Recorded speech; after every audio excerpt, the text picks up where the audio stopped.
Hi mga mi, meron tayong client ng microblading with shading. Ito nga po pala yung before ng kilay ni Madam.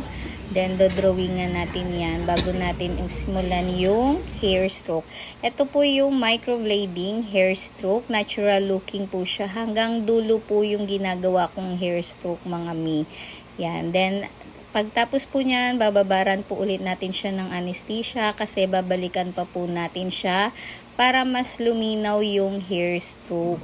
Yan, sa hair stroke po gumagamit po tayo ng black para mas mukhang natural looking. Para hindi po siya nalalayo sa original na kulay ng kilay. Tas eto naman po yung shading. Yung shading po, yan po yung parang makeup na po. Brown po yung ginagamit kong pigment dyan sa shading. Then eto na po yung after ng kilay ni Madam. Yan, pakak na pakak. Hanggang dulo po ang microblading yan mga Madam.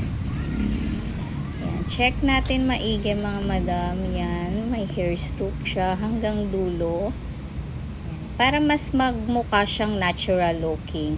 Yan guys, kung gusto niyo ng ganyang kilay mga Madam, magpabook na po kayo. Then, sked na natin yan.